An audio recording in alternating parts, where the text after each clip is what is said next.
Om Sri Sai Ram, and welcome to the next episode of Tuning Into Sai, a podcast series offered by Sri Sathya Sai Center of Mill Hill at the Divine Lotus Feet. In today's episode, I am joined by Jayalal Wilwaraarachchi. Jayalal uncle was born in Sri Lanka and moved to the UK in 1990.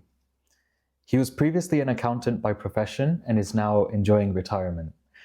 Uncle has been in Swami's fold for over 35 years and a part of Mill Hill Sai Center for 30 years.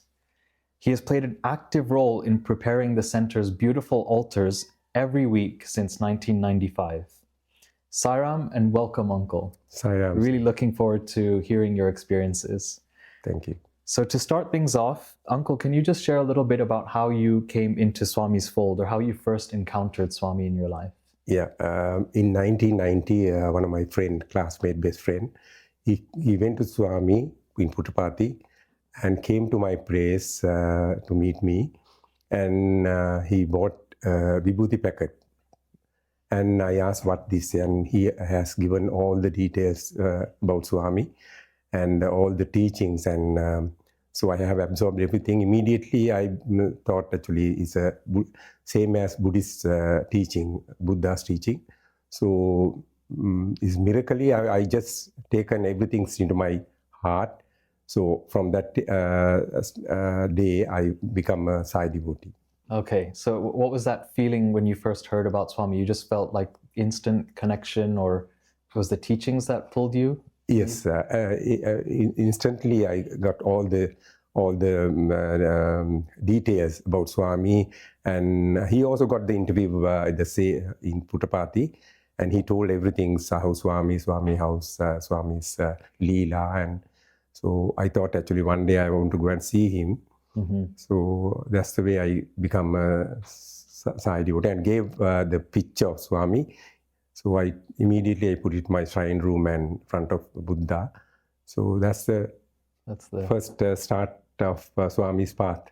Okay, wow, very nice. And over the years as Swami has been in your life, what relationship would you say you have? Some people say he's like a friend or he's like a father. What has your relationship with Swami been? I think he's a friend, father, mother, and everything.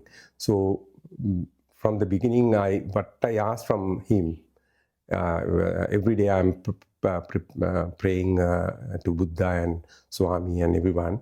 So what I asked from him, I get. I don't know how. Is maybe previous life I may be with Sri Sai or some other relationship with Swami. Okay.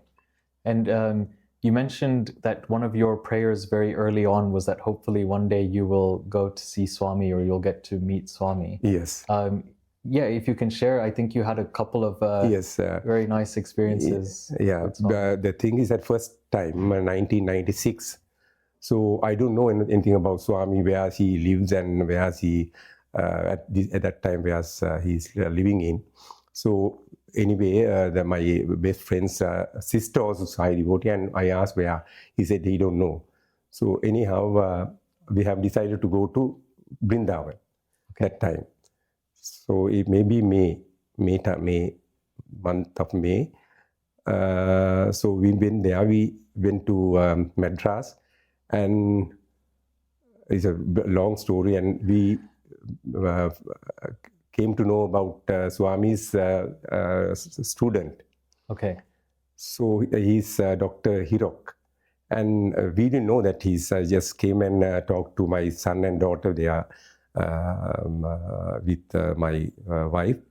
And I was a little bit away and they were talking, and I asked her, who is there? And my wife said he's Swami's student. So from that, he said, okay, I will look after you. I never go to India previously. Yeah. He took us to Vrindavan and booked the room from on the way. At 2 o'clock we went there. So he has told everything. So early morning, 4 o'clock you get up and go to the ashram. Yeah. So we done the same thing. And we went to Vrindavan gate. the one white lady, and she was looking for the taxi, and she asked, still not open, do we want a room? I said yes. So then she said, okay. She said, come in, I will talk to the office person. And same time I got the room inside the ashram. So then that's the first miracle experience. So the same day we went for a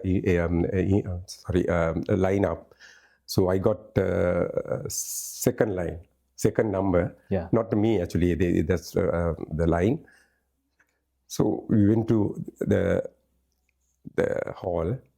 So we were in the second room, myself and my son, my daughter and my wife the other side. So when I try to sit there, front of my that line, front of the person, he got up and gone. And Sevada said, "No, come in." I looked, that person is disappeared. So I got the first line with my son. I have that pictures as well. I have a full pictures somebody has taken. So Swami came to, this Vrindavan, there are squares. So the front of the square corner, and he looked at me, and he straight come to front of me. And I didn't know that actually it's how do we greet the Swami. So the Sevada said, Pada Namaskar. So, and you went, wow. How did it feel to see Swami in such a, I mean, he must have just been... First time, that's the thing. That's why I believe actually Swami has given all the way from Madras to Vrindavan. He has guided. Planned everything in detail for that moment where he... Students sends one student to bring down to Puttapati. Right. That's incredible. That must have been because I think a lot of people say when Swami, like back in the day when he would come in front of you, you feel a bit puzzled. Before maybe you have like, I will ask Swami this or I will ask Swami, but when he's there, I guess, what was in your mind at that moment? How did... the thing is actually I don't have any clue at all. So I looked at Swami and Swami looked at me. I asked my son. So Sevada said, don't bring to the front. So anyway, he also got the chance to touch Swami's feet. Wow, it's incredible. Uncle, before we sat, you mentioned a couple of other very lovely experiences, I think, in the interview room. Would you mind sharing? Yeah. So since 1996, I used to go every year to see Swami. Yeah. So luckily, I in Mill Hill Sai Center group of 18. So 1997, we went to Puttapati. We went to Vrindavan. So we got the interview with Swami. So 20 minutes we were outside, and Swami has materialized so many things: rings, bracelets, chains, and everything, and vibhuti.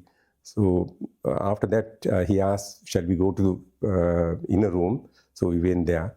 So that time I was next to Swami, and he allowed me to keep his right lotus feet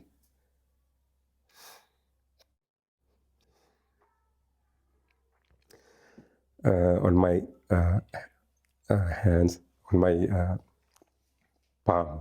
On top, 20 minutes I was keep his right lotus feet on my hands. So that's the best experience. Wow, it's very powerful. I can't imagine, holding Swami's feet. I'm feeling goosebumps just hearing you talk about that experience. I feel like I was there with you and I'm feeling the energy. So thank you. That's a very personal experience, but thank you for sharing.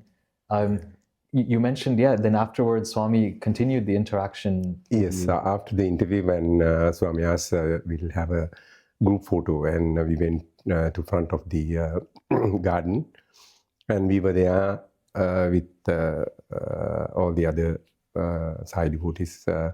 So Swami came out from the room, and he straight came to me, and then I asked Swami, can I keep my hand on your shoulder? Swami looked at me and said yes.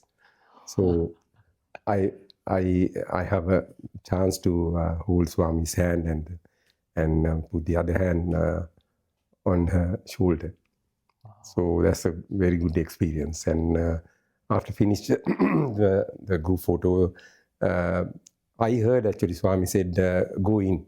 So I went to the room. So then I thought actually no one is there. I stopped front of the Swami's room. Then I looked behind and I saw Swami. So luckily there's a Dr. Virava who is the one who has done the photograph. So he took the photo. So when I came to our room and he said, okay, Jay, I took Swami and you. That's the best gift Swami has given to you. Wow. Yeah. Incredible. And I think you have the photos. You can maybe show us. This is a group photo. This is a group photo. This is me with Swami. Your hand is there on his shoulder. His shoulder, yeah. Yes. His shoulder, and the other hand I was touching his like chest. Touching here, chest. Wow. Incredible. So the other one is with me and Swami. That's the interview room. This is me and this Swami. And this is the photo when you said you were going to the room and you turned and yes, Swami was there. That's incredible. Yeah. Thank you so much, Uncle, for sharing. That's such a beautiful memory. Yeah. I want to ask, because Uncle, your experiences are so beautiful. Do you have maybe one more experience that comes to mind that you can share? It can be in Prashanti or here, anything, something very memorable. Yes. One incident actually in 1998, Mill Hill Sai Center, they organize children's drama. So with Merton Sai Center. So we went there and a big group of about 75. Then we had the chance to show the drama to Swami. The next day we came to Brindavan. Swami's, what do you call that? The hall. Salkulvant hall? Salkulvant hall. Yeah. So then Swami was in the interview room. So I was 30 yards away from Swami's chair in the front. All of a sudden Swami appears from the room and he straight came to me. And there are some people at the other, they're not very close to me. There are some about 3 feet away. And straight he came to me and he stand on my front of me. And I took Pada Namaskar. He turned 180 degrees and straight went to the interview room again. That's an incredible experience. This incident, up to now, every day, I remember it. Wow. That's Uncle, the second time that Swami has come. That's the thing is I can't understand. Swami turned 180 degrees and straight went to the interview room again. Came directly just to see me. That you have the opportunity. So that time I didn't know that I can stand up, I can kneel down and ask something from Swami. But I thought actually this is really excited. Actually, straight I saw coming. I thought maybe he's going somewhere. Oh, no, he came straight to me with the excitement and the in my mind, I done only Pada Namaskar, not even talk to him. He turned again, just went to the interview room. That's the highest thing I got. Yes. Wow, that's incredible. I think sometimes Swami's silence and just the fact that he came directly to you was maybe just that message of, I know you're here and I'm always looking after you. Without any words, sometimes Swami gives so many messages and he doesn't have to say anything. You just understand it. He understands, and that's how you have that's an incredible experience. Wow. Yeah. Thank you, Uncle. I want to just switch the topic a little bit to the service wing and the Sai organization. As you mentioned, you've been involved in these beautiful altars that we have here at Mill Hill Sai Center. We've, really enjoyed those in the bhajans and in the programs that we have, to have such a beautiful energy and vibration just from the altar that the team that you're part of is able to create. What role has service played in your life? Obviously, that commitment that you have to being in that team and doing that. Yeah, that's the first. Actually, I got the chance from Surabhi, not Vishwa, Dr. Vishwa's wife. She's the one who was doing altar in Mill Hill, this Canada Villa. Okay. So I did only the steps. Nicely fold the cloth and nicely done. And after 2-3 weeks, she asked me to come to the stage and do the altar. So since that I'm doing this altar every Sunday. Yes. So when we do special altar, so every Saturday night, I just asked Swami, please give me the idea. And when Sunday morning, I got everything's color and everything what I want to do. So that's the way I do the special altar. The other altar, actually, I bring all the flowers and do everything nicely and keep nice, exact, straight, and everything I looked in order. Yes. So every Sunday. Yes. That's why, because sometimes the people they step into the Swami's path. Yeah. So you should have a discipline in our center. So that's the first priority. So that's why I told, when you put the flowers, don't jump on Swami's path. So that's the way we have to keep the discipline. Respect Swami. That is only for Swami's path. Yes. That's I believe. Yes, that he's walking there, walking back, and we don't know actually. Maybe Swami's coming from behind or front. You have to keep that path proper way. Yes. Did you see that day? The flower, the garland fell. Yes. That garland, I'm sure, I have ticked with the safety pin on top. Safety pin. I don't know how it has come down. Wow. Yes, that was that for Shivratri? Shivratri, yeah. Yes, just a couple of weeks. Yeah. Couple of weeks ago. Wow.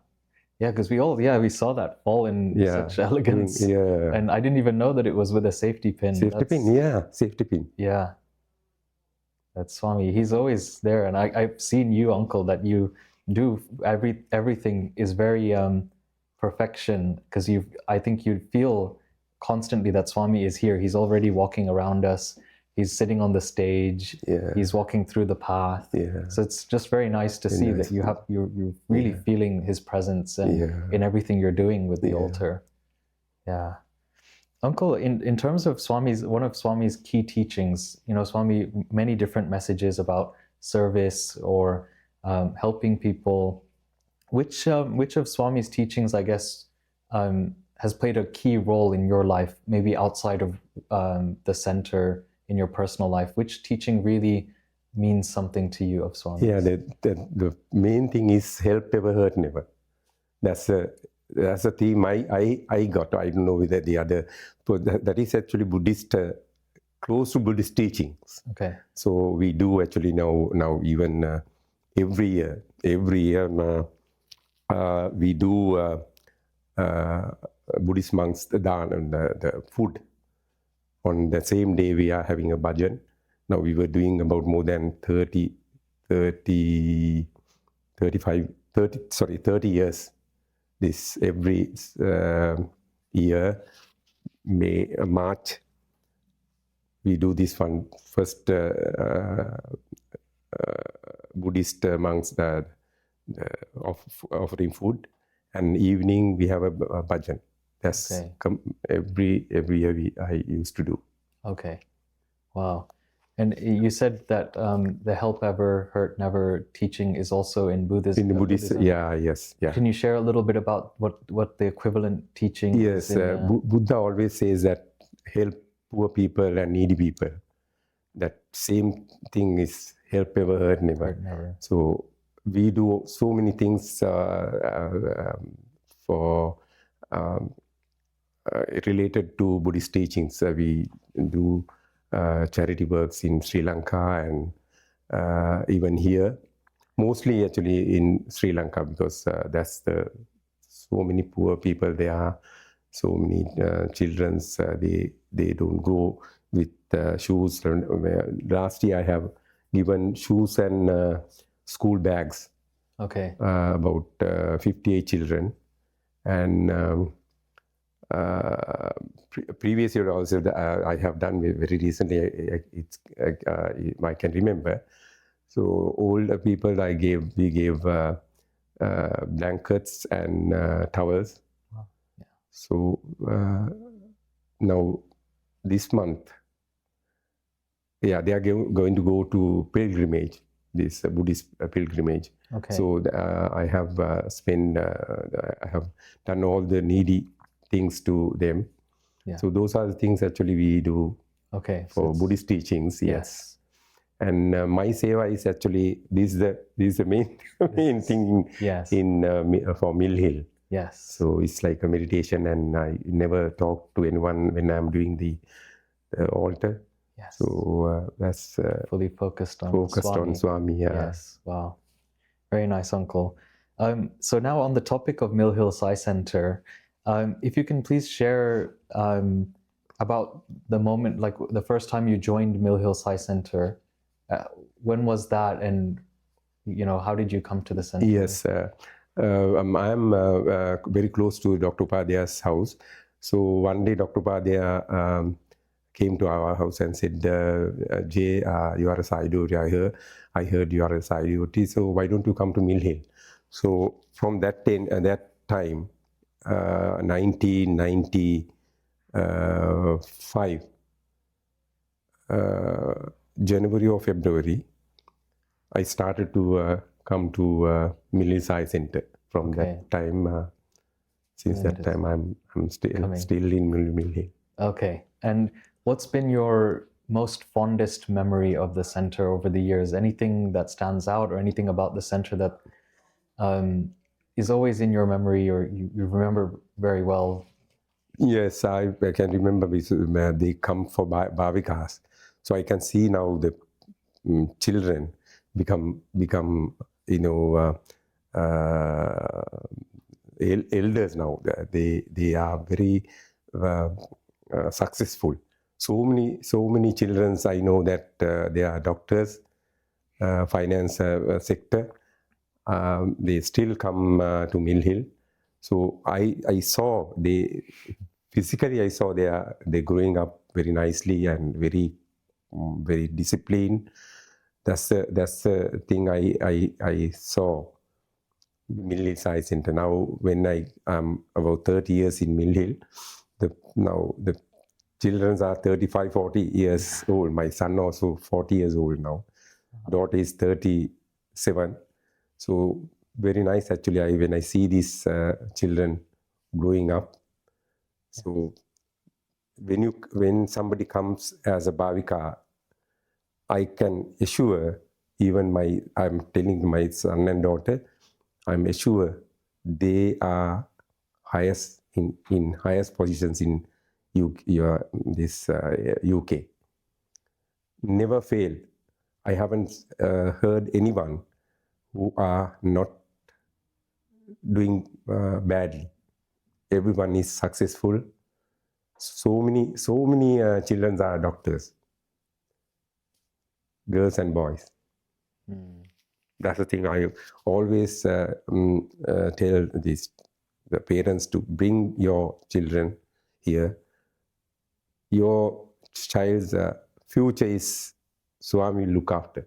Yes. So the foundation must be Bhavikas and yes. Swami's teachings and that discipline, and that will translate to success outside of the center. Yeah. Wow. Okay. Thank you, Uncle. And moving, maybe a similar theme, but moving to the last couple of questions. As you know, and maybe you sort of touched on this already, but as you know, many young adults across this global Sai organization, they're going through big moments in their life, whether it's, like you said, maybe their graduation, graduating from university, their first job, maybe marriage, maybe kids. Many different things are going on in that sort of young adult age bracket. Yeah. If you could give one message to the young adults to keep Swami close during these times, because obviously when you have either challenges or you're facing new times in your life, you know, how can you keep Swami close during those times? Yeah, the thing is actually you have to trust and keep Swami in your heart every moment. He will never let you down, and I can see in my experience. He give you guide. He give you everything for you, whatever you need in your life. So when the Swami is close to you, you never fail. That's the way my beliefs. Right. And my experience also. That's why I'm going to share with young adults. Adults, yeah. So they always keep the focus on Swami, keep the trust surrender, and in the end, he will do what's best for you. Right. Uncle, and then the final question, this year we are celebrating Swami's 100th birthday centenary year. If you have any wish for Swami or message for Swami that you'd like to share as a closing remark. Swami, whatever you have done to me, whatever you helped me, please help others as well, and especially these young adults. And Swami, I'm wishing you happy birthday, 100 years, and help for everyone. Great. Thank you so much, Uncle. It was really wonderful hearing all your experiences, your advice. I've taken so much away. I'm sure everybody who's tuned in is also feeling very uplifted. So thank you for sharing your experiences. So that's the end of the episode for today. Please stay tuned for the next episode. Jai Sai Ram. Jai Sai Ram.